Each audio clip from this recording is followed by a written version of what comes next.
محترم سامعین، السلام علیکم ورحمۃ اللہ وبرکاتہ۔ اس بار ہم پیش کر رہے ہیں رحمتً للعالمین۔ شروع اللہ کے نام سے جو بڑا مہربان نہایت رحم والا ہے۔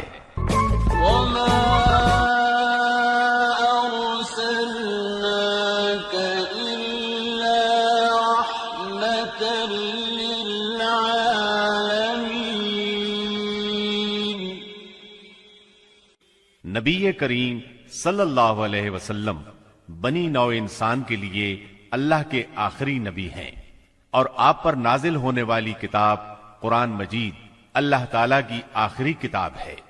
لہذا نبی کریم صلی اللہ علیہ وسلم کی پاکیزہ زندگی امت مسلمہ کے لیے تا قیامت واجب الاتباع، رشد و ہدایت کا ابدی سرچشمہ اور ذریعہ نجات ہے۔ یقیناً رسول اللہ کی زندگی تمہارے لیے بہترین نمونہ ہے، لہذا رحمت للعالمین کی سیرت مطہرہ کا مطالعہ ہر مسلمان کی زندگی کا لازمی حصہ قرار پایا۔ سیرت نبوی کو مکمل طور پر بیان کرنا اس وقت تک ممکن نہیں جب تک اسلام سے پہلے اور بعد کے حالات کا تقابل نہ کیا جائے۔ اس لیے ہم اصل مضمون سے پہلے اسلام سے پہلے عرب کی کیفیت بیان کریں گے، عرب اقوام اور ان کی معاشرت کا نقشہ کھینچیں گے، پھر وہ حالات بیان کریں گے جن میں رسول اللہ صلی اللہ علیہ وسلم کی بعثت ہوئی۔ لفظ عرب کے لغوی معنی صحرا اور بیاب و گیاہ زمین کے ہیں۔ عہد قدیم سے یہ لفظ جزیرہ نمائے عرب اور اس میں بسنے والی قوموں پر بولا گیا ہے۔ عرب کے مغرب میں بحر احمر اور جزیرہ نمائے سینا ہے۔ مشرق میں خلیج عرب اور جنوبی عراق کا ایک بڑا حصہ ہے۔ جنوب میں بحر عرب ہے جو در حقیقت بحر ہند کا پھیلاؤ ہے۔ شمال میں ملک شام اور کسی قدر شمالی عراق ہے۔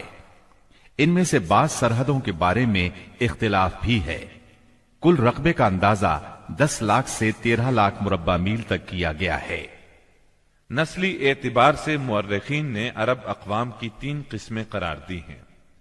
نمبر 1، عرب بائدہ، یعنی وہ قدیم عرب قبائل اور قومیں جو بالکل ناپید ہو گئیں اور ان کے متعلق ضروری معلومات بھی دستیاب نہیں، مثلا عاد، سمود، تسم، جدیس، عمالقہ وغیرہ۔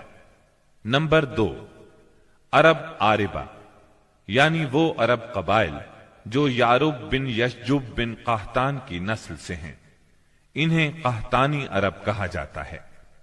نمبر 3، عرب مستعربہ، یعنی وہ قبائل جو سیدنا اسماعیل علیہ السلام کی نسل سے ہیں، انہیں عدنانی عرب کہا جاتا ہے۔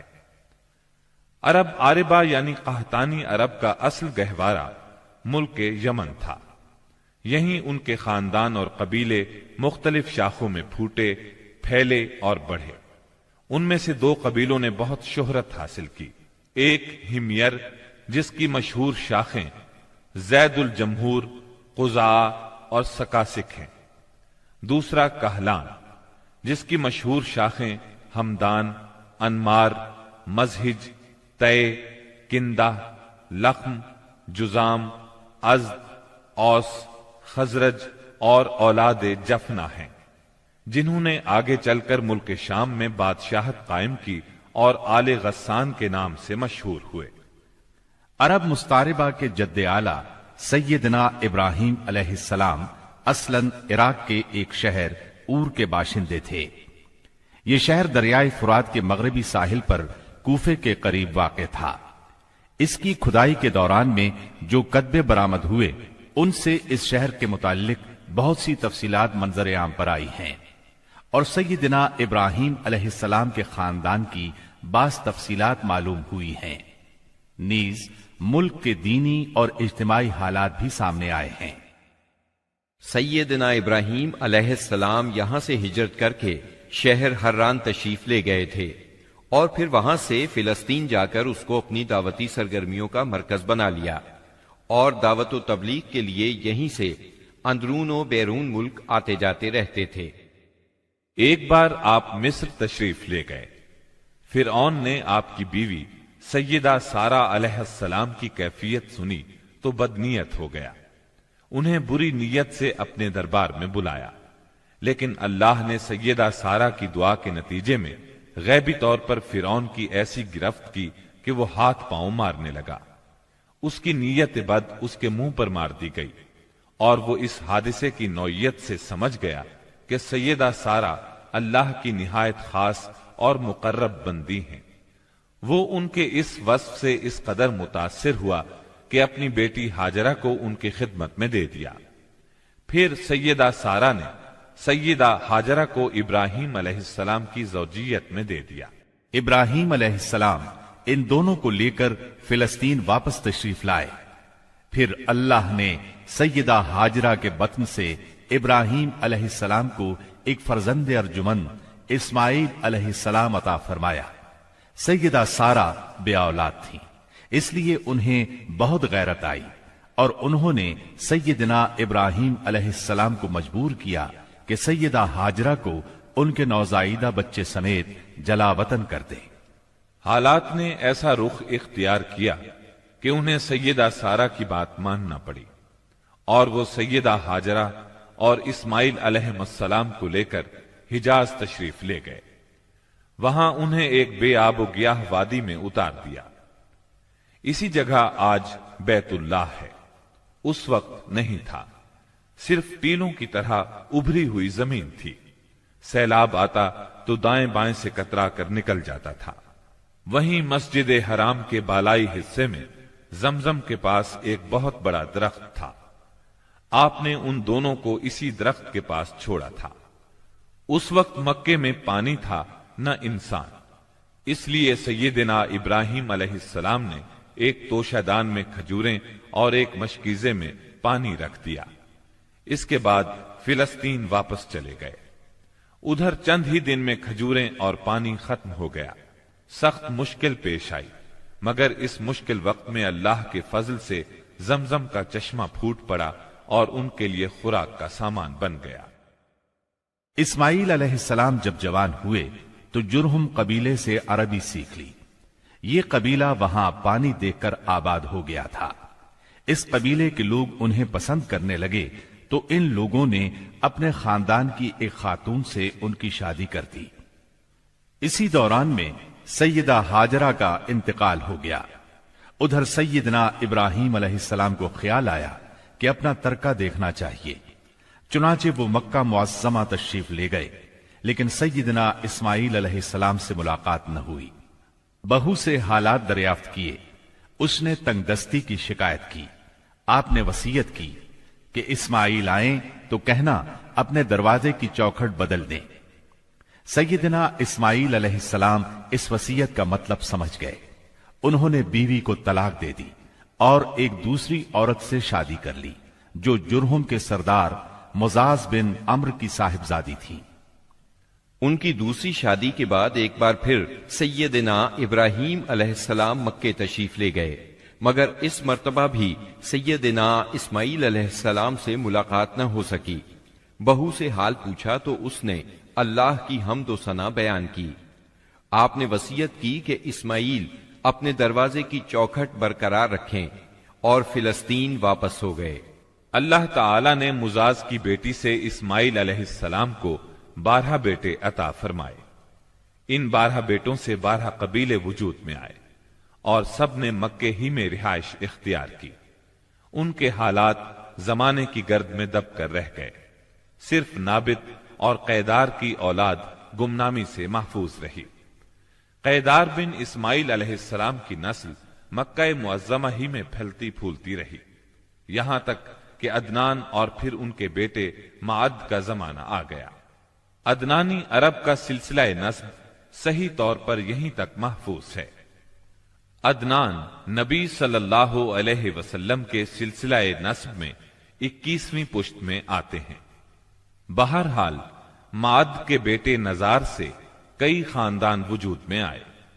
دراصل نزار کے 4 بیٹے تھے، اور ہر بیٹا ایک بڑے قبیلے کی بنیاد ثابت ہوا۔ چاروں کے نام یہ ہیں: ایاد، انمار، ربیہ اور مزر۔ ان میں سے آخری 2 قبیلوں کی شاخیں اور شاخوں کی شاخیں بہت زیادہ ہوئیں۔ چنانچہ ربیہ سے اسد بن ربیہ، انزا، عبد القیس، وائل، بکر، تغلب اور بنو حنیفہ وغیرہ وجود میں آئے۔ مضر کی اولاد 2 بڑے قبیلوں میں تقسیم ہوئی۔ نمبر 1 قیس اعلان بن مضر، نمبر 2 الیاس بن مضر۔ قیس اعلان سے بنو سلیم، بنو حوازن، بنو غطفان، غطفان سے ابس، زبیان، اشجع اور غنی بن عاصر کے قبائل وجود میں آئے۔ الیاس بن مضر سے تمیم بن مرہ، حزیل بن مدرکہ، بنو اسد بن خزیمہ اور کنانہ بن خزیمہ کے قبائل وجود میں آئے۔ پھر کنانہ سے قریش کا قبیلہ وجود میں آیا۔ یہ قبیلہ فہر بن مالک بن نضر بن کنانہ کی اولاد ہے۔ پھر قریش بھی مختلف شاخوں میں تقسیم ہوئے۔ مشہور قریشی شاخوں کے نام یہ ہیں: جمح، سہم، عدی، مخزوم، تیم، زہرہ اور قصی بن کلاب کے خاندان یعنی عبد الدار، اسد بن عبد العزا اور عبد مناف۔ یہ تینوں قصی کے بیٹے تھے۔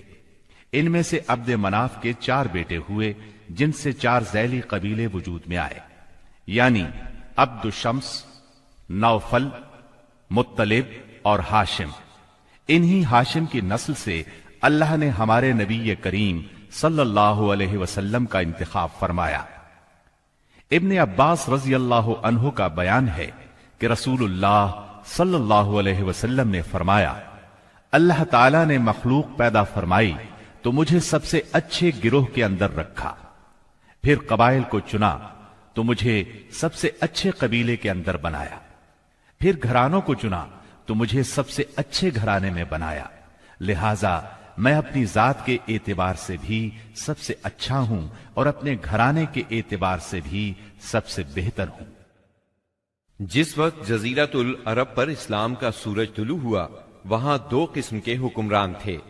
ایک تاجپوش بادشاہ جو حقیقت میں مکمل طور پر آزاد اور خود مختار نہیں تھے، اور دوسرے قبائلی سردار جنہیں اختیارات کے لحاظ سے وہی حیثیت حاصل تھی جو تاجپوش بادشاہوں کی تھی، لیکن ان کی اکثریت کو ایک مزید امتیاز یہ حاصل تھا کہ وہ مکمل طور پر آزاد اور خود مختار تھے۔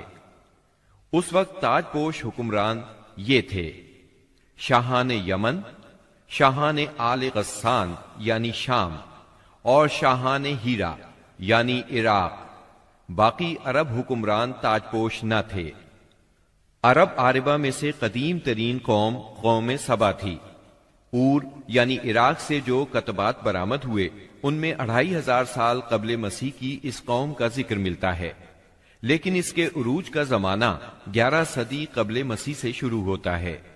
اس کی تاریخ کے اہم ادوار یہ ہیں: 650 قبل مسیح سے پہلے کا دور۔ اس دور میں سبا کے بادشاہوں کا لقب مکرب سبا تھا۔ ان کا پایہ تخت سرواہ تھا، جس کے کھنڈرات آج بھی معارب کے مغرب میں 1 دن کے فاصلے پر پائے جاتے ہیں۔ یہ کھنڈرات خریبہ کے نام سے مشہور ہیں۔ اسی دور میں معارب کے مشہور بند کی بنیاد رکھی گئی، جسے یمن کی تاریخ میں بہت اہمیت حاصل ہے۔ 650 قبل مسیح سے 115 قبل مسیح تک کا دور۔ اس دور میں سبا کے بادشاہوں نے مکرب کا لفظ چھوڑ کر ملک یعنی بادشاہ کا لقب اختیار کر لیا، اور سرواہ کی بجائے معارب کو اپنا دارالسلطنت بنایا۔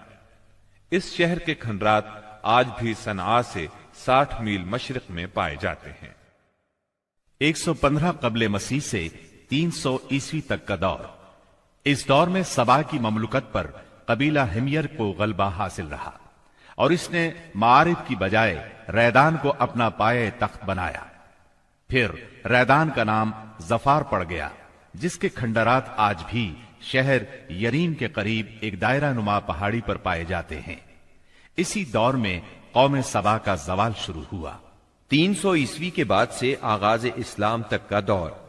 اس دور میں یمن کے اندر مسلسل اضطراب اور انتشار برپا رہا، انقلابات آئے، خانہ جنگیاں ہوئیں اور بیرونی قوموں کو مداخلت کے مواقع ہاتھ آئے، یہاں تک کہ ایک وقت ایسا بھی آیا کہ یمن کی آزادی سلب ہو گئی۔ چنانچہ اسی دور میں رومیوں نے عدن پر فوجی قبضہ کیا اور ان کی مدد سے حبشیوں نے ہمیر اور ہمدان کی آپس میں کشمکش سے فائدہ اٹھایا اور 340 عیسوی میں پہلی بار یمن پر قبضہ کیا۔ یہ قبضہ 378 عیسوی تک برقرار رہا۔ اس کے بعد یمن کی آزادی تو بحال ہو گئی، مگر معارب کے مشہور بند میں رکھنے پڑنا شروع ہو گئے، یہاں تک کہ 450 عیسوی یا 451 عیسوی میں بند ٹوٹ گیا اور وہ عظیم سیلاب آیا جس کا ذکر قرآن مجید کی سورہ سبا میں سیل ارم کے نام سے کیا گیا ہے۔ پھر 523 عیسوی میں ایک اور سنگین حادثہ پیش آیا، وہ یہ کہ یمن کے یہودی بادشاہ زون واس نے نجران کے عیسائیوں پر ایک ہیبت ناک حملہ کیا، انہیں عیسائی مذہب چھوڑنے پر مجبور کرنے کی کوشش کی۔ جب وہ اس پر آمادہ نہ ہوئے تو زون واس نے خندقیں کھدوا کر انہیں بھڑکتی ہوئی آگ میں جھونک دیا۔ قرآن مجید کی سورہ بروج میں اسی لرزہ خیز واقعے کی طرف اشارہ موجود ہے۔ اس واقعے کا نتیجہ یہ ہوا کہ عیسائیت انتقام لینے پر تل گئی۔ وہ پہلے ہی رومی بادشاہوں کی قیادت میں بلا وجہ عرب کی فتوحات کے لیے تیاری کر چکے تھے، اپنے علاقوں کو وسیع کرنا چاہتے تھے۔ انہوں نے حبشیوں کو یمن پر حملے کی ترغیب دی، انہیں باہری بیڑا مہیا کیا۔ حبشیوں نے رومیوں کی شہ پا کر 525 عیسوی میں اریات کی قیادت میں 70,000 فوج سے یمن پر دوبارہ قبضہ کر لیا۔ قبضے کے بعد اریات نے شاہ حبش کے گورنر کی حیثیت سے یمن پر حکمرانی کی، لیکن پھر اس کی فوج کے ایک ماتحت کمانڈر ابرہا نے اسے قتل کر کے خود اقتدار پر قبضہ جما لیا اور شاہ حبش کو بھی راضی کر لیا کہ وہ اس کے قبضے کو تسلیم کر لے۔ یہ وہی ابرہا ہے جس نے بعد میں خانہ کعبہ کو ڈھانے کی کوشش کی اور ایک لشکر جرار کے علاوہ چند ہاتھیوں کو بھی فوج کشی کے لیے ساتھ لایا، جس کی وجہ سے یہ لشکر اصحاب الفیل کے نام سے مشہور ہوا۔ عراق اور اس کے نواحی علاقوں پر سائرس اعظم کے زمانے ہی سے اہل فارس کی حکمرانی چلی آ رہی تھی۔ اسے کوروش کبیر، خورس یا سائرس ذوالقرنین بھی کہا جاتا ہے۔ اس کا زمانہ 557 تا 529 قبل مسیح ہے۔ اس کے مقابلے میں کسی کو آنے کی جرت نہیں تھی، یہاں تک کہ 326 قبل مسیح میں سکندر مقدونی نے دارا اول کو شکست دے کر فارسیوں کی طاقت توڑ دی، جس کے نتیجے میں ان کا ملک ٹکڑے ٹکڑے ہو گیا اور طوائف الملوکی شروع ہو گئی۔ یہ انتشار 230 عیسوی تک جاری رہا۔ اسی دوران میں قحطانی قبائل نے اپنا وطن چھوڑ کر عراق کے ایک بہت بڑے اور شاداب سرحدی علاقے پر بود و باش اختیار کر لی۔ پھر عدنانی لوگ اپنا وطن چھوڑ کر اس طرف آئے، انہوں نے لڑ بھڑ کر جزیرہ فراتیہ کے ایک حصے پر اپنا قبضہ جما لیا۔ ادھر 226 عیسوی میں اردشیر نے جب ساسانی حکومت کی داغ بیل ڈالی تو رفتہ رفتہ فارسیوں کی طاقت ایک بار پھر پلٹ آئی۔ اردشیر کے عہد میں حیرہ، بادیات العراق اور جزیرے کے ربیعی اور مزری قبائل پر جزیمت الوضاح کی حکمرانی تھی۔ شاہان حیرہ کے پاس فارسی فوج کی ایک یونٹ ہمیشہ رہا کرتی تھی، جس سے بادیہ نشین عرب باغیوں کی سرکوبی کا کام لیا جاتا تھا۔ یہ بات تو مشہور ہے کہ مکے میں آبادی کا آغاز سیدنا اسماعیل علیہ السلام سے ہوا۔ آپ نے 137 سال کی عمر پائی اور تاحیات مکے کے سربراہ اور بیت اللہ کے متولی رہے۔ آپ کے بعد آپ کے 2 صاحبزادگان نابت پھر قیدار یا قیدار پھر نابت یکے بعد دیگرے مکے کے والی ہوئے۔ ان کے بعد ان کے نانا مزاز بن عمرو جرہمی نے اقتدار اپنے ہاتھ میں لے لیا۔ اس طرح مکے کی سربراہی بنو جرہم کی طرف منتقل ہو گئی اور ایک مدت تک انہی کے ہاتھ میں رہی۔ سیدنا اسماعیل علیہ السلام کا زمانہ قریباً 2000 برس قبل مسیح ہے۔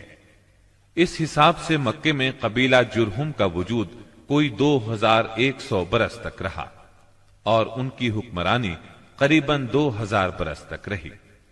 بنو خزاعہ نے مکہ پر قبضہ کرنے کے بعد بنو بکر کو شامل کیے بغیر تنہا اپنی حکمرانی قائم کی۔ البتہ 3 اہم اور امتیازی منصب مضری قبائل کے حصے میں آئے۔ نمبر 1، حاجیوں کو عرفات سے مزدلفہ لے جانا اور یوم النفر یعنی 13 ذی الحجہ کو مینا سے روانگی کا پروانہ دینا۔ یہ حج کے سلسلے کا آخری دن ہے۔ یہ اعزاز الیاس بن مضر کے خاندان بنو غوث بن مرہ کو حاصل تھا۔ یہ صوفہ کہلاتے تھے۔ نمبر 2، 10 ذی الحجہ کی صبح کو مزدلفہ سے مینا کی جانب افاضہ یعنی روانگی۔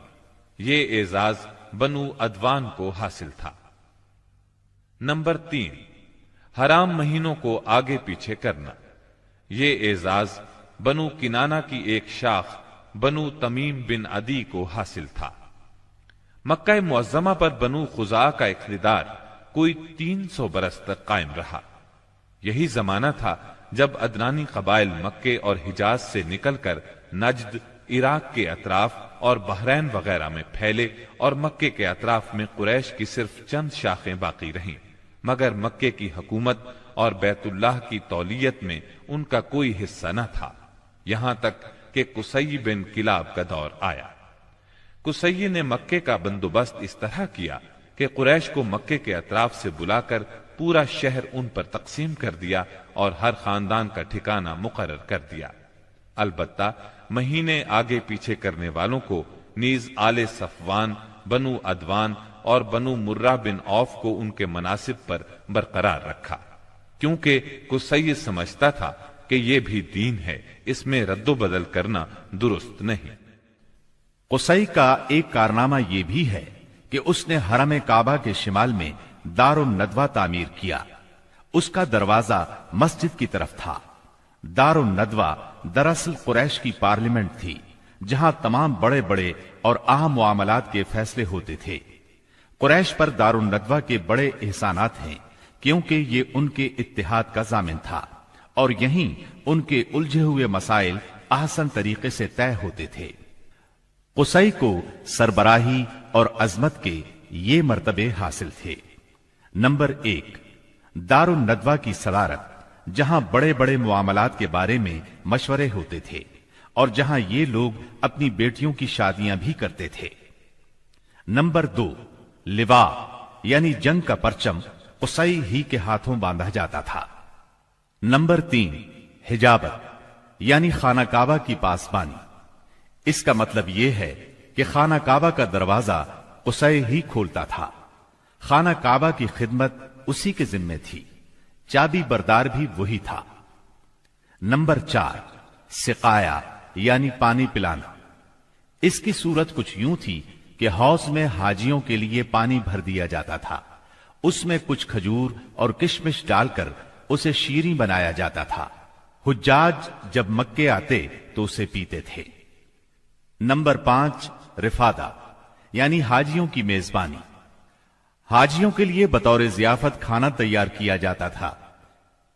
اس مقصد کے لیے قصی نے قریش پر ایک خاص رقم مقرر کر رکھی تھی۔ یہ رقم حج کے موسم میں قصی کے پاس جمع ہو جاتی تھی۔ وہ اس رقم سے حاجیوں کے لیے کھانا تیار کراتا تھا۔ جو لوگ تنگ دست ہوتے یا جن کے پاس توشہ نہ ہوتا وہ یہی کھانا کھاتے تھے۔ ان کے علاوہ کچھ اور عہدے بھی تھے جنہیں قریش نے آپس میں تقسیم کر رکھا تھا۔ ان کی تفصیل یہ ہے۔ نمبر 1، ایثار یعنی فال گیری، قسمت کا حال دریافت کرنے کے لیے بتوں کے پاس جو تیر رکھے رہتے تھے ان کی تولیت۔ یہ منصب بنو جمح کو حاصل تھا۔ نمبر 2، مالیات کا نظم یعنی بتوں کا تقرب حاصل کرنے کے لیے جو نذرانے اور قربانیاں پیش کی جاتی تھیں ان کا انتظام کرنا، جھگڑوں اور مقدمات کا فیصلہ کرنا۔ یہ کام بنو سہم کو سونپا گیا۔ نمبر 3، شورا، یہ اعزاز بنو اسد کو حاصل تھا۔ نمبر 4، اشناق یعنی دیت اور جرمانوں کا نظم۔ اس منصب پر بنو تیم فائز تھے۔ نمبر 5، عقاب یعنی قومی پرچم اٹھانا، یہ بنو امیہ کا کام تھا۔ نمبر 6، قبہ یعنی فوجی کیمپ کا انتظام اور شاہ سواروں کی قیادت، یہ کام بنو مخزوم کے حصے میں آیا تھا۔ نمبر 7، سفارت، یہ منصب بنو عدی کا تھا۔ ہم قحطانی اور عدنانی قبائل کے وطن چھوڑنے کا ذکر کر چکے ہیں۔ ان قبائل میں سرداری نظام رائج تھا۔ قبیلے خود اپنا سردار مقرر کرتے تھے۔ قبائلی سرداروں کا درجہ اپنی قوم میں بادشاہوں جیسا تھا۔ قبیلہ صلح اور جنگ میں بہرحال اپنے سردار کے فیصلے کا پابند ہوتا تھا۔ سردار کو وہی اقتدار اور اختیارات حاصل تھے جو کسی بادشاہ کو ہوا کرتے ہیں۔ حتیٰ کہ بعض سرداروں کا یہ حال تھا کہ اگر کبھی وہ بگڑ جاتے تھے تو ہزاروں تلواریں بے نیام ہو جاتی تھیں، اور وہ یہ بھی نہیں پوچھتے تھے کہ سردار کے غصے کا سبب کیا ہے۔ اب رہا سیاسی حالات کا مسئلہ۔ جزیرت العرب کے 3 سرحدی علاقے تھے۔ یہ تینوں غیر ممالک کے پڑوس میں تھے۔ ان کی سیاسی حالت سخت پریشان کن تھی۔ وہاں انتشار کی کیفیت تھی۔ صورتحال زوال پذیر تھی۔ انسان مالک تھا یا غلام، حاکم تھا یا محکوم، بس انہی 2 طبقوں میں بٹا ہوا تھا۔ تمام تر فوائد سربراہوں کو، خاص طور پر غیر ملکی سربراہوں کو حاصل تھے، اور سارا بوجھ غلاموں کے سر تھا۔ وہ طرح طرح کے ظلم و ستم برداشت کرتے تھے، زبان نہیں کھول سکتے تھے، کیونکہ حکمرانی جبری تھی۔ انسانی حقوق نام کی کسی چیز کا دور دور تک وجود نہیں تھا۔ عرب کے عام باشندے اسماعیل علیہ السلام کی دعوت و تبلیغ کے نتیجے میں دین ابراہیم کے پیروکار تھے، اس لیے صرف اللہ کی عبادت کرتے تھے اور توحید پر کاربند تھے۔ لیکن وقت گزرنے کے ساتھ ساتھ انہوں نے اللہ کے احکامات کو بھلا دیا، پھر بھی ان کے اندر توحید اور دین ابراہیمی کے کچھ آثار باقی رہے، کچھ شعائر پر وہ عمل پیرا رہے، یہاں تک کہ بنو خزاعہ کا سردار عمرو بن لحی منظر عام پر آیا۔ اس کی نشو و نما نیکی، صدقہ و خیرات اور دینی باتوں سے گہری دلچسپی پر ہوئی تھی، اس لیے لوگوں نے اسے محبت کی نظر سے دیکھا، اسے بڑا عالم اور اللہ کا ولی سمجھ کر اس کی پیروی کی۔ پھر اس شخص نے ملک شام کا سفر کیا۔ اس نے دیکھا وہاں بتوں کی پوجا ہو رہی تھی۔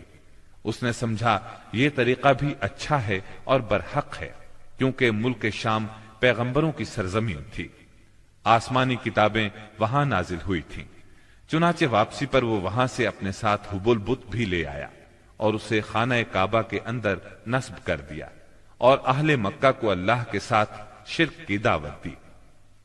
اہل مکہ نے اس پر لبیک کہا۔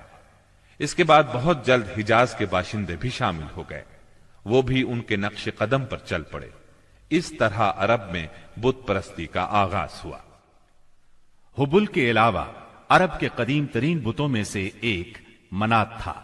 یہ بحر احمر کے ساحل پر قدید کے قریب مشلل میں نصب تھا۔ اس کے بعد طائف میں لات نامی بت وجود میں آیا، پھر وادی نخلا میں عزا کا بت نصب کیا گیا۔ یہ تینوں عرب کے سب سے بڑے بت تھے۔ اس کے بعد حجاز کے ہر خطے میں شرک کی کثرت اور بتوں کی بھرمار ہو گئی۔ کہا جاتا ہے کہ ایک جن عمرو بن لحی کے تابع تھا۔ اس نے بتایا کہ قوم نوح کے بت یعنی ود، سوا، یغوس، یعوق اور نصر جدہ میں دفن ہیں۔ اس اطلاع پر عمرو بن لحی جدہ گیا اور ان بتوں کو کھود نکالا، پھر ان کو تہامہ لایا، اور جب حج کا زمانہ آیا تو انہیں مختلف قبائل کے حوالے کیا۔ یہ قبائل ان بتوں کو اپنے اپنے علاقوں میں لے گئے۔ اس طرح ہر قبیلے میں، پھر ہر گھر میں ایک ایک بت ہو گیا۔ اسی پر بس نہیں کی گئی، اس کے بعد مشرکین نے مسجد حرام کو بھی بتوں سے بھر دیا۔ چنانچہ جب مکہ فتح ہوا تو بیت اللہ اور اس کے گردا گرد 360 بت تھے، جن کو خود رسول اللہ صلی اللہ علیہ وسلم نے اپنے دست مبارک سے توڑا۔ آپ ہر ایک بت کو چھڑی سے ٹھوکر مارتے اور وہ گر جاتا۔ پھر آپ نے حکم دیا ان تمام بتوں کو مسجد حرام سے باہر نکال دو۔ چنانچہ ان سارے بتوں کو مسجد حرام سے باہر نکال کر جلا دیا گیا۔ غرض شرک اور بت پرستی اہل جاہلیت کے دین کا سب سے بڑا مظہر بن چکی تھی، اور ان لوگوں کو یہ گھمنڈ بھی تھا کہ وہ سیدنا ابراہیم علیہ السلام کے دین پر ہیں۔ پھر اہل جاہلیت کے یہاں بت پرستی کے کچھ خاص طریقے بھی رائج تھے جو زیادہ تر عمرو بن لوہی کے گھڑے ہوئے تھے۔ یہ جاہل لوگ سمجھتے تھے کہ عمرو بن لوہی کے طریقے دین ابراہیمی میں تبدیلی نہیں بلکہ بدعت حسنہ ہیں۔ ان میں بت پرستی کی کیا کیا رسمیں رائج تھیں، اس کی تفصیل بھی سن لیں۔ نمبر 1، اس دور کے جاہل مشرک بتوں کے پاس مجاور بن کر بیٹھتے تھے، ان کی پناہ ڈھونڈتے تھے، انہیں زور زور سے پکارتے تھے، حاجت روائی اور مشکل کشائی کے لیے ان کو پکارتے تھے اور سمجھتے تھے کہ وہ اللہ سے سفارش کر کے ہماری مراد پوری کرا دیں گے۔ نمبر 2، وہ بتوں کا حج اور طواف کرتے تھے، ان کے سامنے عجز و نیاز سے پیش آتے تھے اور انہیں سجدہ کرتے تھے۔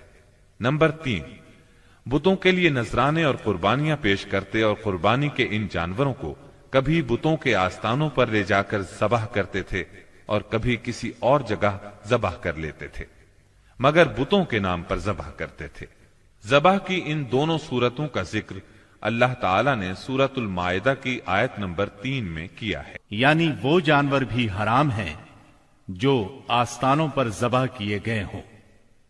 دوسری جگہ یعنی سورہ انعام کی آیت 121 میں فرماتے ہیں، یعنی اس جانور کا گوشت مت کھاؤ جس پر اللہ کا نام نہ لیا گیا ہو۔ نمبر 4، بتوں کا قرب حاصل کرنے کا ایک طریقہ یہ بھی تھا کہ مشرقین اپنی سمجھ کے مطابق اپنے کھانے پینے کی چیزوں اور اپنی کھیتی اور چوپائے کی پیداوار کا ایک حصہ بتوں کے لیے خاص کرتے تھے۔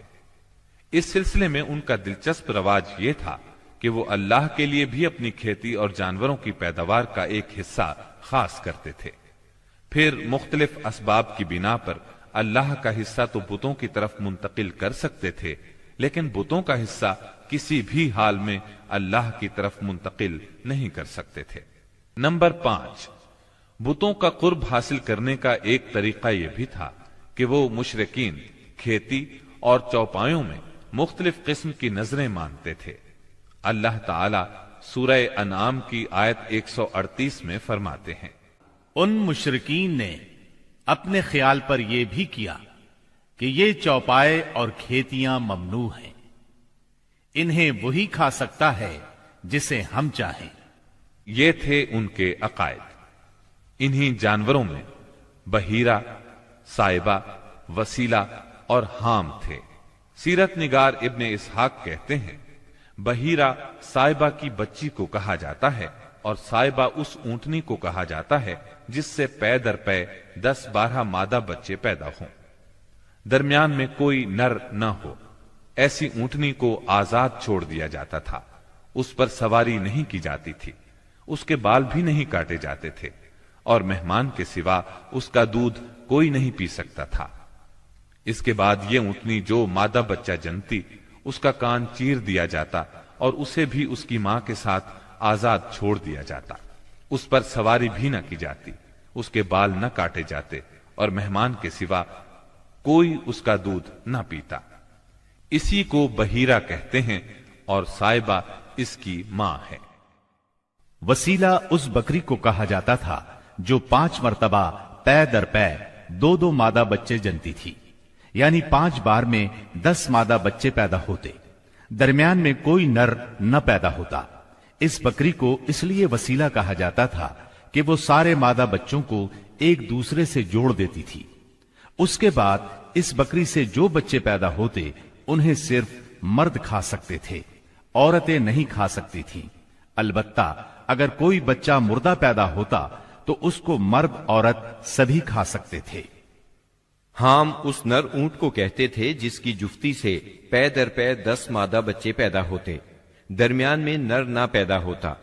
ایسے اونٹ کی پیٹھ محفوظ کر دی جاتی تھی، نہ اس پر سواری کی جاتی، نہ بال کاٹے جاتے، بلکہ اسے اونٹوں کے ریوڑ میں جفتی کے لیے آزاد چھوڑ دیا جاتا، اس کے سوا اس سے کوئی اور فائدہ نہ اٹھایا جاتا۔ عرب اپنے بتوں کے ساتھ یہ سب کچھ اس عقیدے سے کرتے تھے کہ یہ بت انہیں اللہ کے قریب کر دیں گے اور اللہ کے حضور ان کی سفارش کر دیں گے۔ چنانچہ مشرکین جو کہتے تھے، قرآن کریم میں اللہ تعالیٰ نے سورہ زمر کی آیت نمبر 3 میں اس طرح تذکرہ کیا ہے، دیکھو خالص عبادت اللہ ہی کے لیے زیبا ہے، اور جن لوگوں نے اس کے سوا اور دوست بنائے ہیں وہ کہتے ہیں کہ ہم ان کو اس لیے پوجتے ہیں کہ وہ ہم کو اللہ کا مقرب بنا دیں۔ ہم ان کی عبادت صرف اس لیے کر رہے ہیں کہ وہ ہمیں اللہ کے سے کہتے ہیں جو آنے والے واقعات کی پیش گوئی کرے اور جو چھپے ہوئے رازوں کے جاننے کا دعویٰ کرے۔ نجومی اسے کہتے ہیں جو ستاروں پر غور کر کے ان کی رفتار اور اوقات کا حساب لگا کر پتہ لگاتا ہے کہ دنیا میں آئندہ کیا حالات و واقعات پیش آئیں گے۔ ان نجومیوں کی خبروں کو ماننا دراصل ستاروں پر ایمان لانا ہے۔ مشرکین میں بدشگونی کا بھی رواج تھا، اسے عربی میں طیارہ کہتے ہیں۔ اس کی صورت یہ تھی کہ مشرکین کسی چڑیا یا ہرن کے پاس جا کر اسے بھگاتے تھے۔ اگر وہ دائیں طرف بھاگتا تو اسے اچھا شگون خیال کرتے، کامیابی کی علامت خیال کرتے اور اپنا کام کر گزرتے۔ اگر وہ بائیں طرف بھاگتا تو اسے نحوست کی علامت سمجھ کر اپنے کام سے باز رہتے۔ اسی طرح اگر کوئی چڑیا یا جانور راستہ کاٹ دیتا تو اس کو منحوس خیال کرتے۔ اسی سے ملتی جلتی ایک حرکت یہ تھی کہ مشرکین خرگوش کے ٹخنے کی ہڈی لٹکاتے تھے اور بعض دنوں، بعض مہینوں، جانوروں، گھروں اور عورتوں کو منحوس سمجھتے تھے۔ آج کے دور میں بھی ایسی باتیں سننے میں آتی ہیں، کالی بلی راستہ کاٹ گئی، اللہ خیر کرے وغیرہ۔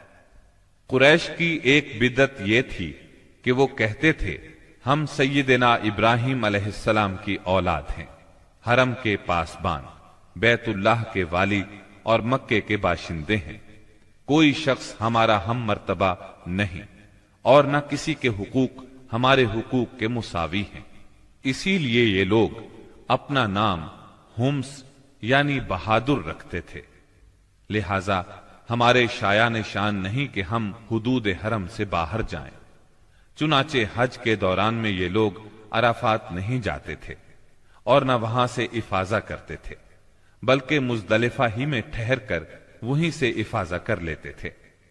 اللہ تعالی نے اس بدعت کی اصلاح کرتے ہوئے سورہ بقرہ کی آیت 199 میں فرمایا، یعنی تم لوگ بھی وہیں سے افاضہ کرو جہاں سے سارے لوگ افاضہ کرتے ہیں۔ ان کی ایک بدعت یہ بھی تھی کہ انہوں نے بیرون حرم کے باشندوں کو حکم دے رکھا تھا کہ وہ حرم میں آنے کے بعد پہلا طواف ہمس سے حاصل کیے ہوئے کپڑوں ہی میں کریں۔ چنانچہ ان کا کپڑا اگر دستیاب نہ ہوتا تو مرد ننگے طواف کرتے اور عورتیں اپنے سارے کپڑے اتار کر صرف ایک چھوٹا سا کھلا کرتا پہن لیتی اور اسی میں طواف کرتی اور دوران طواف یہ شعر پڑھتی، آج کچھ یا ساری شرمگاہ کھل جائے گی، لیکن جو کھل جائے میں اسے دیکھنا حلال قرار نہیں دیتی۔ اللہ تعالی نے ان خرافات کے خاتمے کے لیے سورہ آراف کی آیت نمبر 31 میں فرمایا، اے بنی آدم، ہر نماز کے وقت اپنے آپ کو مزین کیا کرو، یعنی اے آدم کے بیٹو، ہر مسجد کے پاس اپنی زینت اختیار کرو۔ یہی دین یعنی شرک و بت پرستی اور توہمات و خرافات پر مبنی عقیدے والا دین عام اہل عرب کا دین تھا۔ اس کے علاوہ جزیرت العرب کے مختلف اطراف میں یہودیت، مسیحیت، مجوسیت اور سابعیت نے بھی قدم جما لیے تھے۔ جزیرت العرب میں یہود کا دور اس وقت سے شروع ہوتا ہے جب فلسطین میں بابل اور آشور کی حکومت کی فتوحات کی وجہ سے یہودیوں کو اپنا وطن چھوڑنا پڑا۔ اس حکومت کی سخت گیری اور بخت نصر کے ہاتھوں یہودی بستیوں کی تباہی اور ویرانی، ان کے ہیکل کی بربادی اور ان کی اکثریت کی ملک بابل سے جلا وطنی کا نتیجہ یہ ہوا کہ یہود کی ایک جماعت فلسطین چھوڑ کر حجاز کے شمالی اطراف میں آ بسی اور یثرب، خیبر اور تیماء میں آباد ہو کر یہاں اپنی باقاعدہ بستیاں بسا لی، قلعے تعمیر کر لیے اور گڑھیاں بنا لی۔ وطن چھوڑ کر آنے والے ان یہود کے ذریعے عرب باشندوں میں کسی قدر یہودی مذہب کا بھی رواج ہوا، اور اسلام کے ظہور سے پہلے اس کو بھی ایک اچھی بھلی حیثیت حاصل ہو گئی۔ اسلام کے ظہور کے وقت مشہور یہودی قبائل یہ تھے: خیبر، نذیر، مستلق، قریظہ اور قینقاع۔ جہاں تک عیسائی مذہب کا تعلق ہے، بلاد عرب میں اس کی آمد حبشی اور رومی قبضہ گیروں اور فاتحین کے ذریعے ہوئی۔ یمن پر حبشیوں کا قبضہ پہلی بار 340 عیسوی میں ہوا اور 378 عیسوی تک برقرار رہا۔ اس دوران یمن میں مسیحی مشن کام کرتا رہا۔ قریباً اسی زمانے میں ایک متقی اور پرہیزگار شخص فیمیون نجران پہنچا اور وہاں کے باشندوں میں عیسائی مذہب کی تبلیغ کی۔ نجران کے لوگوں کو اس کے دین میں کچھ ایسی سچی علامات نظر آئیں کہ وہ عیسائی ہو گئے۔ جہاں تک مجوسی مذہب کا تعلق ہے تو اسے زیادہ تر اہل فارس کے ہمسایہ عربوں میں فروغ حاصل ہوا، مثلا عراق، عرب، بحرین، ہجر اور خلیج عربی کے ساحلی علاقے۔ ان کے علاوہ یمن پر فارسی قبضے کے دوران میں وہاں بھی اکا دکا افراد نے مجوسیت قبول کی۔ باقی رہا صابی مذہب، تو عراق کے آثار قدیمہ کی کھدائی کے دوران جو کتبات برآمد ہوئے ان سے پتہ چلتا ہے کہ یہ ابراہیم علیہ السلام کی کلدانی قوم کا مذہب تھا۔ دور قدیم میں شام و یمن کے بہت سے باشندے بھی اسی مذہب کے پیروکار تھے۔ عرب کے باقی دینوں کے ماننے والوں کا حال مشرکین ہی جیسا تھا، کیونکہ ان کے دل یکساں تھے، عقائد ایک سے تھے اور رسم و رواج میں ہم آہنگی تھی۔ جزیرۃ العرب کے سیاسی اور مذہبی حالات بیان کرنے کے بعد اب وہاں کے اجتماعی، اقتصادی اور اخلاقی حالات کا خاکہ مختصراً پیش کرتے ہیں۔ عرب آبادی مختلف طبقات میں بٹی ہوئی تھی۔ ہر طبقے کے حالات ایک دوسرے سے بہت زیادہ مختلف تھے۔ چنانچہ معزز طبقے میں مرد اور عورت کا تعلق خاصا ترقی یافتہ تھا۔ عورت کو بہت کچھ خود مختاری حاصل تھی، اس کی بات مانی جاتی تھی، اس کا اس قدر احترام اور حفاظت کی جاتی کہ اس کی خاطر تلواریں سونت لی جاتی تھی، خون ریزی ہو جاتی تھی۔ آدمی جب اپنی شجاعت اور بہادری پر بات کرنا چاہتا، اپنی تعریف کرنا چاہتا تو عموماً عورت ہی کو مخاطب کرتا۔ شجاعت اور سخاوت کی صفات کو ان کے درمیان بہت بڑا مقام حاصل تھا۔ اکثر اوقات ان میں صلح کے لیے عورت ہی بڑا کردار ادا کرتی تھی۔ وہ چاہتی تو قبائل کو صلح کے لیے جمع کر لیتی تھی اور چاہتی تو ان کے درمیان جنگ کی آگ بھڑکا دیتی۔ لیکن ان تمام باتوں کے باوجود خاندان کا سربراہ مرد ہی کو مانا جاتا تھا اور اس کی بات فیصلہ کن ہوتی تھی۔ اس طبقے میں مرد اور عورت کا تعلق عقد نکاح کے ذریعے ہوتا تھا۔ یہ نکاح عورت کے ولیوں کی نگرانی میں انجام پاتا تھا۔ عورت کو ان کی ولایت کے بغیر نکاح کا حق نہیں تھا۔ ایک طرف طبقہ اشراف یعنی معزز لوگوں کا یہ حال تھا، تو دوسری طرف دوسرے طبقات میں مرد عورت کے اختلاط کی اور بھی کئی صورتیں تھیں، جنہیں بدکاری، بے حیائی، فحاشی اور زناکاری کے سوا کوئی اور نام نہیں دیا جا سکتا۔ زمانہ جاہلیت میں کسی حد کے بغیر متعدد بیویاں رکھنا ایک عام بات تھی۔ لوگ دو سگی بہنوں کو بھی بیک وقت اپنے نکاح میں رکھ لیتے تھے۔ باپ کے بیوی کو طلاق دینے کے بعد یا اس کے فوت ہونے پر بیٹا اپنی سوتیلی ماں سے بھی نکاح کر لیتا تھا۔ طلاق کا اختیار مرد کو حاصل تھا اور اس کی کوئی حد مقرر نہیں تھی۔ زناکاری تمام طبقات میں عروج پر تھی، کوئی طبقہ یا انسانوں کی کوئی قسم اس سے مستثنا نہ تھی۔ البتہ کچھ مرد اور کچھ عورتیں ایسے ضرور تھے جنہیں اپنی بڑائی کا احساس اس برائی کی کیچڑ میں لت پت ہونے سے باز رکھتا تھا۔ پھر آزاد عورتوں کا حال لونڈیوں کی نسبت اچھا تھا۔ اصل مصیبت لونڈیاں ہی تھی۔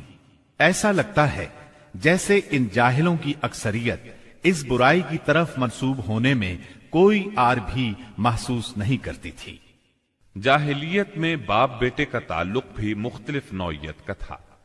کچھ تو ایسے تھے جو کہتے تھے یعنی ہماری اولاد ہمارے کلیجے ہیں جو روئے زمین پر چلتے پھرتے ہیں، جبکہ دوسری طرف کچھ لوگ ایسے بھی تھے جو لڑکیوں کو رسوائی اور خرچ کے خوف سے زندہ دفن کر دیتے تھے اور بچوں کو فقر و فاقے کے ڈر سے مار ڈالتے تھے۔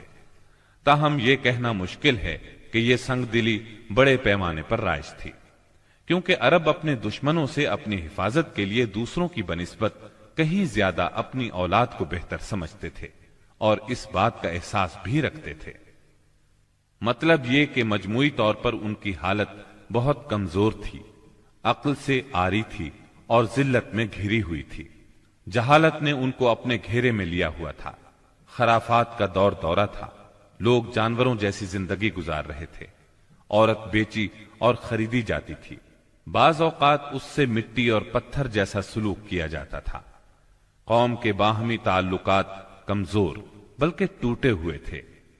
رہ گئیں حکومتیں تو ان کو صرف اپنا خزانہ بھرنے سے غرض تھی یا مخالفوں پر فوج کشی کرنے کی فکر۔ اقتصادی حالت بھی خراب تھی، صرف تجارت ان کے نزدیک ضروریات زندگی حاصل کرنے کا سب سے اہم ذریعہ تھی، اور تجارت کے لیے امن و سلامتی کی فضا کا ہونا ضروری ہے، ورنہ تجارتی آمد و رفت نہیں ہو سکتی۔ جبکہ ان کا حال یہ تھا کہ سوائے حرمت والے مہینوں کے امن اور سلامتی کا کہیں وجود نہ تھا۔ یہی وجہ ہے کہ صرف حرمت والے مہینوں میں عرب کے مشہور بازار اکاز، ذی المجاز اور مجنہ لگتے تھے۔ جہاں تک صنعتوں کا معاملہ ہے تو عرب اس میدان میں ساری دنیا سے پیچھے تھے۔ کپڑے کی بنائی اور چمڑے کی دباغت وغیرہ کی شکل میں جو چند صنعتیں پائی بھی جاتی تھیں وہ زیادہ تر یمن، ہیرا اور شام سے ملے ہوئے علاقوں میں تھی۔ البتہ اندرون عرب گلہ بانی اور کھیتی باڑی کا کسی قدر رواج تھا۔ ساری عرب عورتیں سوت کاٹتی تھیں، لیکن مشکل یہ تھی کہ سارا مال و متاع ہمیشہ لڑائیوں کی زد میں رہتا تھا۔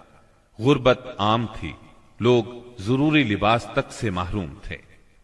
یہ بات تو مشہور ہے کہ اہل جاہلیت میں کمینی اور رذیل عادات پائی جاتی تھی، عقل کے خلاف باتوں کی بھرمار تھی، تاہم ان میں کچھ پسندیدہ اخلاق بھی تھے۔ ان اخلاق کو دیکھ کر انسان دنگ رہ جاتا تھا۔ نمبر 1، کرم و سخاوت۔ یہ اہل جاہلیت کی خوبی تھی جس میں وہ ایک دوسرے سے آگے نکل جانے کی کوشش کرتے تھے، اور اس پر فخر کرنے کا عالم یہ تھا کہ عرب کے آدھے اشعار اسی کی نظر ہو جاتے تھے۔ اس وصف کی بنیاد پر کوئی اپنی تعریف کرتا تھا تو کوئی دوسروں کی۔ حالت یہ تھی کہ سخت سردی اور بھوک کی حالت میں بھی کوئی مہمان آ جاتا اور میزبان کے پاس اپنی سواری والی اونٹنی کے سوا کچھ نہ ہوتا، اور کنبے کی ضرورت پوری کرنے کا ذریعہ بھی صرف وہی سواری ہوتی تو اپنے مہمان کے لیے ذبح کر دیتا۔ یہ ان کے کرم ہی کا نتیجہ تھا کہ بڑی بڑی دیت اور مالی ذمہ داریاں اٹھا لیتے تھے، اور اس طرح انسانوں کو بربادی اور خون ریزی سے بچا کر دوسرے رئیسوں اور سرداروں کے مقابل فخر کرتے تھے۔ وہ جوا کھیلتے تھے۔ ان کا خیال تھا یہ بھی سخاوت کی ایک راہ ہے، کیونکہ انہیں جو نفع حاصل ہوتا یا نفع حاصل کرنے والوں کے حصے سے جو کچھ زائد بچ رہتا اس کو وہ مسکینوں کو دے دیتے تھے۔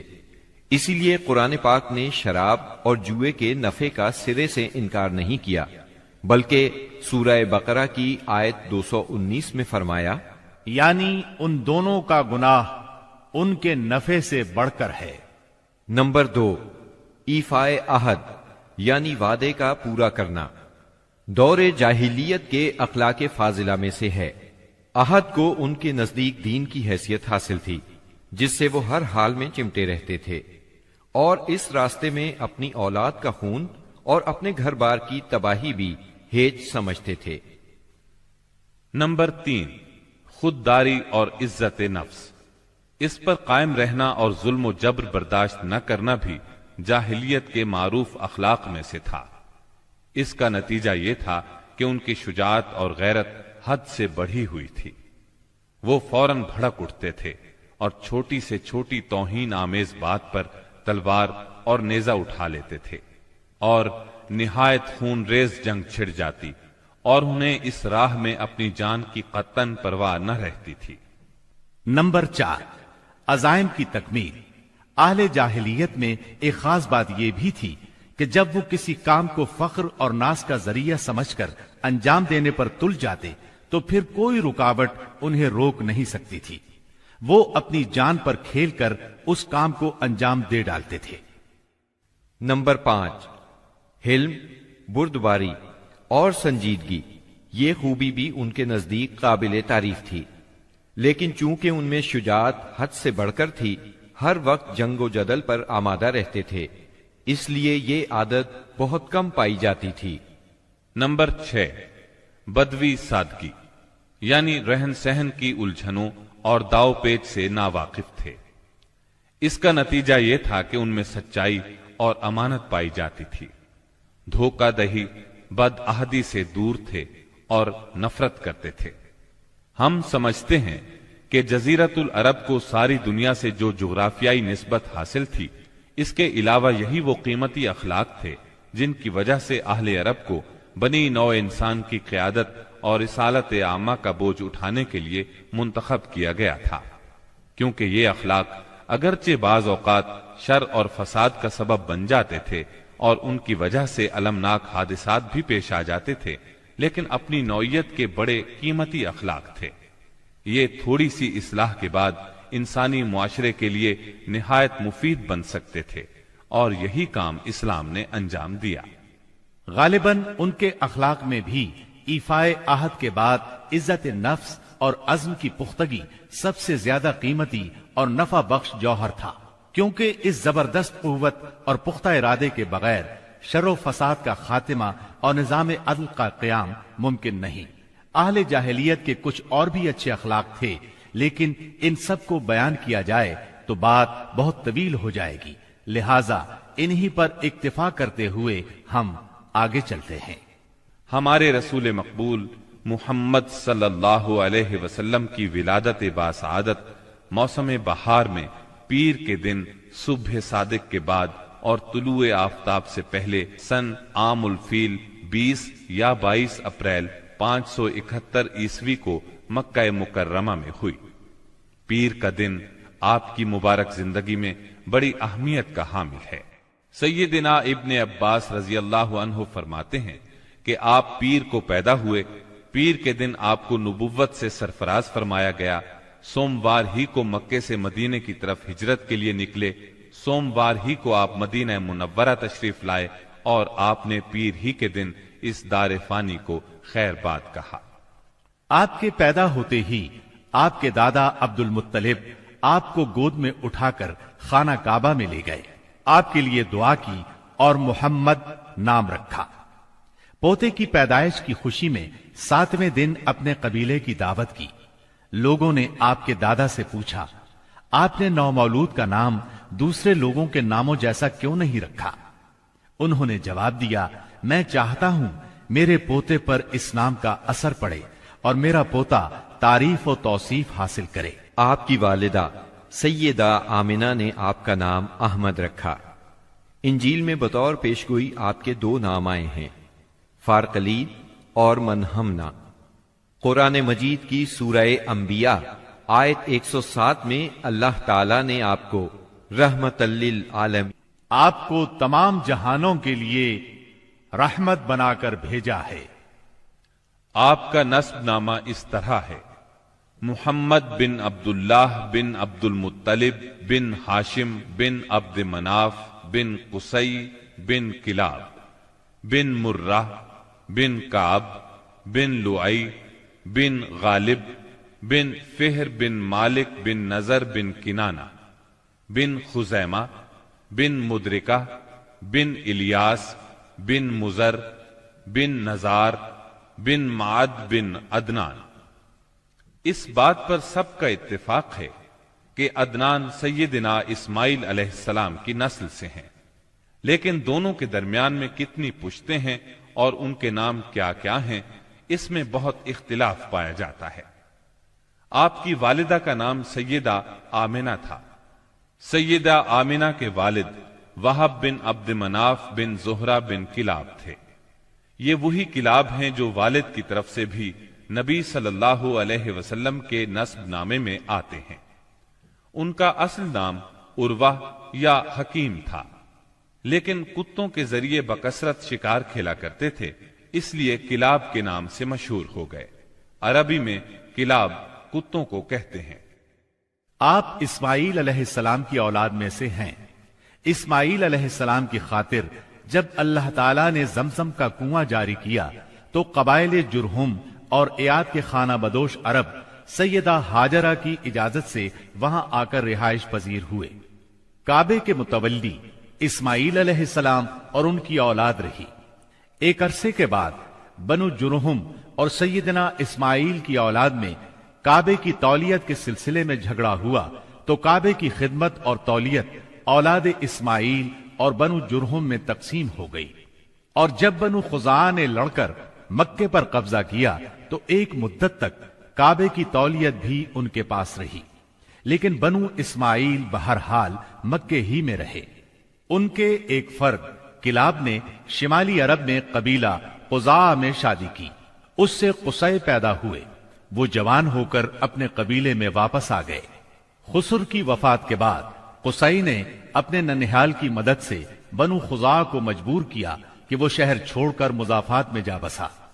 بنو خزاعہ کے سردار نے کعبے کے قیمتی چڑھاووں کو زمزم کے کنویں میں ڈال کر اس کو پاٹ دیا اور کنواں غائب ہو گیا۔ پھر قصی کو بہت بڑا اقتدار حاصل ہوا، اس کی اولاد پھلی پھولی اور اسے قوم کا بہت بڑا سردار تسلیم کیا گیا۔ قصی نے مکے میں ایک شہری مملکت کا آغاز کیا، وہاں دار الندوہ یعنی پارلیمنٹ اور ٹیکس کے نئے محکمے قائم کیے، لیکن وفات کے وقت حکومت اپنے بچوں میں تقسیم کر دی۔ کسی کو کعبے کی رکھوالی سونپی، کسی کو چابی دی، کسی کو فوج کی قیادت تو کسی کو ٹیکس کا حساب کتاب سونپا۔ بعد کی نسلوں میں انتظامات کی مزید تقسیم در تقسیم ہوئی۔ آغاز اسلام کے وقت وہاں 10 سرداروں کی ایک مجلس کار فرما نظر آتی تھی۔ قصی کے 4 بیٹے تھے، ان میں عبد مناف بڑے نامور اور صاحب عزت ہوئے۔ عبد مناف کے بھی 4 بیٹے تھے، ان میں ہاشم شہرت میں سبقت لے گئے۔